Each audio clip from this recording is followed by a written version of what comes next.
Hello everyone, welcome to star education YouTube channel. Star education YouTube ચેનલમાં આપ સૌનું ખૂબ ખૂબ સ્વાગત છે. આજનો જે વિડીયો છે એમાં આપણે ચર્ચા કરશું 25મી મેના તમામ અગત્યના કરંટ અફેર. સૌથી પહેલા તો આપણી ટેલિગ્રામ ચેનલને જોઈન કરી લેજો. સ્ટાર એજ્યુકેશનની તમામ ઓફિશિયલ અપડેટ તમને આ ટેલિગ્રામ ચેનલમાં મળતી રહેશે. માત્ર ટેલિગ્રામમાં જઈ સર્ચ કરો સ્ટાર એજ્યુકેશન, આ પ્રકારે આપણી ટેલિગ્રામ ચેનલ મળી જશે. આ ઉપરાંત હવે આપણી એન્ડ્રોઇડ એપ્લિકેશન પણ અવેલેબલ છે. પ્લે સ્ટોરમાં જઈ તમે માત્ર સર્ચ કરો સ્ટાર એજ્યુકેશન, આ પ્રકારે આપણા ઓફિશિયલ લોગો વાળી એપ્લિકેશન તમને પ્લે સ્ટોરમાં પણ જોવા મળશે. શરૂ કરીએ આજના 25મી મેના કરંટ અફેર. સૌથી પહેલો ક્વેશ્ચન આજના વિડીયોમાં. હાલમાં જ ભારતનું આયુષ મંત્રાલય એમણે આંતરરાષ્ટ્રીય યોગા દિવસ છે એની મુખ્ય ઉજવણી કયા રાજ્યમાં કરવા અંગે જાહેરાત કરેલી છે?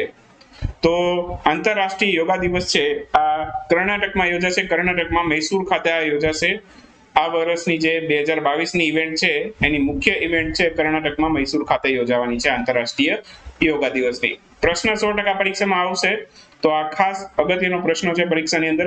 જ્યારે પણ કોઈ પણ પરીક્ષા હોય, બરાબર, જૂન મહિના પછી લેવાતી હોય તો અથવા તો ઇન્ટરનેશનલ યોગા ડે ની ઇવેન્ટ વિશે કંઈ પણ જાહેરાત થઈ ગયેલી હોય મુખ્ય ઇવેન્ટની, તો અહીંથી 100% ક્વેશ્ચન પરીક્ષામાં આવે છે. એટલે આ ક્વેશ્ચન તમે પરીક્ષાની અંદર ગણતરી કરી જ લેજો. બરાબર, કર્ણાટકના મૈસૂરમાં આ આંતરરાષ્ટ્રીય યોગા દિવસ ઉજવાશે. આ વખતે કેટલામો છે? 8મો આંતરરાષ્ટ્રીય યોગા દિવસ છે. બરાબર, અને આની ઉજવણીની શરૂઆત આપણે કરેલી છે 2015 થી. બરાબર, આયુષ મંત્રાલય કરે છે આની ઉજવણી, અને આયુષ મંત્રી કોણ છે? સર્વાનંદ સોનવાલ. તો ફટાફટ હવે જોઈ લઈએ. તો આ ભારતનું આયુષ મંત્રાલય છે એમના દ્વારા આંતરરાષ્ટ્રીય યોગા દિવસની ઉજવણી કર્ણાટકમાં કરવામાં આવશે. કર્ણાટકમાં કઈ જગ્યાએ? તો કે મૈસૂર ખાતે. 8મો આંતરરાષ્ટ્રીય યોગા દિવસ છે. હા, બીજું અગત્યનું, આંતરરાષ્ટ્રીય યોગા દિવસ ઉજવાય ક્યારે? 21 જૂને. આ પણ અગત્યનો પોઈન્ટ છે, યાદ રાખજો. 21 જૂને આંતરરાષ્ટ્રીય યોગા દિવસ ઉજવાતો હોય છે. ભારતના આયુષ મંત્રી છે સર્વાનંદ સોનવાલ છે, અને સૌથી પહેલો આંતરરાષ્ટ્રીય યોગા દિવસ 2015માં ઉજવાયેલો. આટલી મહત્વની બાબતો છે. એક પોઈન્ટ અગત્યના છે, ગમે ત્યાંથી ક્વેશ્ચન આવી શકે છે. એના પછીનો પણ ક્વેશ્ચન અગત્યનો છે. હાલમાં જ કયા દેશમાં મંકી પોક્સના કારણે પ્રભાવિત લોકો માટે 21 દિવસનું ક્વોરન્ટાઇન ફરજિયાત કરવામાં આવેલું છે, અને આ પ્રકારે ક્વોરન્ટાઇન કરનાર આ વિશ્વનો સૌથી પહેલો દેશ બન્યો છે? તો બેલ્જિયમ છે. બેલ્જિયમમાં 21 દિવસનું ક્વોરન્ટાઇન ફરજિયાત કરવામાં આવેલું છે મંકી પોક્સના કારણે. બરાબર, અત્યારે ઓલરેડી વિશ્વમાં 92 કેસ નોંધાઈ ગયા છે મંકી પોક્સના, અને કુલ કેટલા દેશોની અંદર આ કેસ જોવા મળ્યા છે? કુલ 12 દેશોની અંદર મંકી પોક્સના કેસ જોવા મળેલા છે, અને આ 12 દેશોમાં કુલ 92 કેસ નોંધાયા છે. અને આ આંકડો કોનો છે ખબર છે? WHO નો છે. જ્યારે પણ WHO નો આંકડો આવે, બરાબર, ત્યારે આ ચિંતાનો વિષય બને. બરાબર, તો WHO તો આ મંકી પોક્સ છે એને ચિંતાનો વિષય જાહેર કરી દીધો છે, મેટર ઓફ કન્સર્ન જાહેર કરી દીધું છે મંકી પોક્સને. સાથે સાથે એક દેશ છે એને પણ કર્યું છે. આ દેશનું નામ છે અમેરિકા. અમેરિકાના રાષ્ટ્રપતિ જો બાઇડને પણ મંકી પોક્સને મેટર ઓફ કન્સર્ન જાહેર કર્યું છે, ચિંતાનો વિષય જાહેર કર્યું છે મંકી પોક્સને. બરાબર, આ વાયરસ છે મંકી પોક્સ, બરાબર, એ કોરોના વાયરસ જેટલો ઝડપથી તો ટ્રાન્સમિટ થઈ શકે એવી પોસિબિલિટી બહુ ઓછી છે. બરાબર, જે રિપોર્ટ્સ આવી રહ્યા છે એ મુજબ કોરોના વાયરસ કરતા તો આનું ટ્રાન્સમિશન થોડુંક ઓછું છે. બરાબર, પરંતુ કોરોના વાયરસ કરતા આ ઘાતક વધારે છે. કોરોના વાયરસ જો કોઈ વ્યક્તિને થયેલો હોય તો 3% વ્યક્તિ છે, બરાબર, 3% ચાન્સ છે કે એ વ્યક્તિના મૃત્યુ થઈ શકે. પરંતુ મંકી પોક્સમાં 3 થી 6% જેટલા ચાન્સ છે કે એ વ્યક્તિનું મૃત્યુ થઈ શકે. બરાબર, અને 21 દિવસનું ક્વોરન્ટાઇન એટલા માટે જાહેર કરવામાં આવે છે કે 21 દિવસની અંદર છે, બરાબર, આ જે પણ વ્યક્તિને કોઈ પણ આ વાયરસથી એફેક્ટેડ થયેલા હોય તો 21 દિવસની અંદર છે, બરાબર, એ વ્યક્તિ છે, બરાબર, એનામાં આ બીમારી છે પછી સમાપ્ત થઈ શકે છે એની મેળાએ. બરાબર, બીજું, આની કોઈ અત્યારે મેડિસિન પ્રોપરલી હજી બની નથી. જે ચામડીના રોગો હોય એનામાં સારવાર માટે ઉપયોગમાં લેવાતા હોય એવા બધા ડ્રગ્સ છે, બરાબર, આની સપોર્ટિવ ટ્રીટમેન્ટ માટે યુઝ કરી શકાય. પેઇન થતું હોય તો પેઇન માટે જે પણ કઈ દવાઓ આવતી હોય એ દવાઓ યુઝ કરી શકાય. ઇન શોર્ટ એને કહેવાય સપોર્ટિવ ટ્રીટમેન્ટ. બરાબર, તો આ પ્રકારે તમે જોઈ શકો છો મંકી પોક્સ થી થાય શું? આવી રીતે શરીરમાં આવા દાણા જેવા ફોડલાઓ થઈ જાય. બરાબર, આ તમે જોવો છો દાણા જેવા ફોડલાઓ છે શરીરમાં આવવા માંડે વ્યક્તિને. બરાબર, તાવ પણ આવી શકે છે, અને ઘણા લોકોમાં છે આટલું બધું કદાચ શરીર ઉપર ફોડલાઓ ના જોવા મળે, પરંતુ તાવ ને દુખાવો ને એવું બધું છે ખૂબ વધારે પ્રમાણમાં જોવા મળતું હોય તો એવા લોકોને પણ આ મંકી પોક્સ થઈ શક્યો હોય એવું બની શકે, બરાબર. અને આનું હ્યુમન થી હ્યુમન ટ્રાન્સમિશન પણ થાય છે, બરાબર. સૌથી પહેલી વખત છે આ મંકી પોક્સનો જે વાયરસ છે એ એક વાંદરામાં જોવા મળેલો છે, બરાબર. 1958 ની અંદર છે એક વાંદરાની અંદર આ જોવા મળેલો હતો, આથી એને મંકી પોક્સ નામ આપેલું હતું. ત્યારબાદ આનું સૌથી પહેલું માનવ ટ્રાન્સમિશન અથવા તો માનવ પ્રસરણ છે ડેમોક્રેટિક રિપબ્લિક ઓફ કોંગોમાં 1970 આસપાસ જોવા મળેલું હતું, બરાબર. અત્યારે કુલ 12 દેશોની અંદર 92 કેસ નોંધાઈ ગયા છે. WHO અને અમેરિકા બંનેએ આને મેટર ઓફ કન્સર્ન જાહેર કર્યા છે, બરાબર. અને આ શીતળા કરતા તો ઓછો ઘાતક છે, બરાબર. શીતળામાં પણ આ પ્રકારે ફોડલાઓ થતા હોય છે, પરંતુ એના કરતા ઓછો ઘાતક છે, બરાબર. અને સૌથી પહેલો દેશ બેલ્જિયમ બન્યો છે 21 દિવસનું આ રોગ માટે ક્વોરન્ટાઇન કરનાર, બરાબર. તો કોરોના વાયરસમાં મારા ખ્યાલથી 14 દિવસનું ક્વોરન્ટાઇન હતું, બરાબર. એનાથી પણ વધારે આમાં 21 દિવસનું ક્વોરન્ટાઇન કરવામાં આવેલું છે, બરાબર. કયા કયા દેશોની અંદર આ કેસ જોવા મળેલા છે આ જાણવા માટે છે, યાદ ના રાખો તો ચાલે. યુકે છે, પોર્ટુગલ છે, Sweden, Italy, Spain, France, Belgium, Germany, US, Canada, Australia, મોટા ભાગના યુરોપીય દેશની અંદર છે આનું પ્રસરણ જોવા મળેલું છે. પરંતુ અત્યારે આંતરરાષ્ટ્રીય ટ્રાવેલિંગ એટલું બધું વધી ગયું છે, બરાબર, કે આપણા ભારતમાં આવતા પણ કદાચ આ રોગને વાર ના લાગે, બરાબર. તો ખાસ કરીને આમાં આપણે હાથની સ્વચ્છતા રાખીએ એ જ વધારે મહત્વનું છે, બરાબર. હાથ વારા ઘડીએ ધોતા રહેવાનું, બરાબર. તો એવું ના બને કે કદાચ આપણે પણ આનો ભોગ બની જઈએ, એટલા માટે આપણે હાથ ધોતા રહીએ.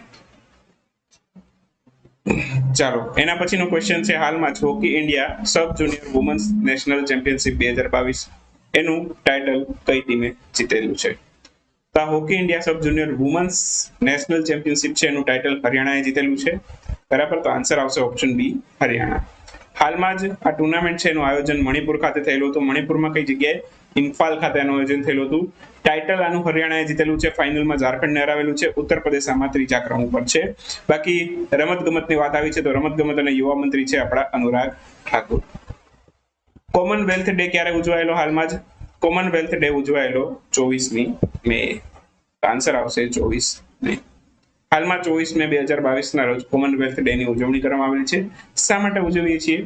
તો 24 મે 1819 આ દિવસે રાણી વિક્ટોરિયાનો જન્મદિવસ છે, એની યાદમાં આપણે કોમનવેલ્થ ડે ઉજવીએ છીએ.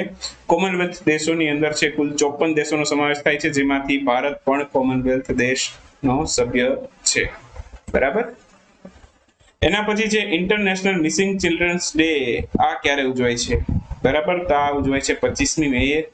આજે 25મી મે છે, આજે ઇન્ટરનેશનલ મિસિંગ ચિલ્ડ્રન ડે ની ઉજવણી કરવામાં આવે છે. 25 મે 2022 ના રોજ આની ઉજવણી કરવામાં આવેલી છે. એક રિપોર્ટ છે જેમાં 2013 થી 15 સુધીનો ડેટા લીધેલો છે, 2013 થી લઈને 15 સુધીનો.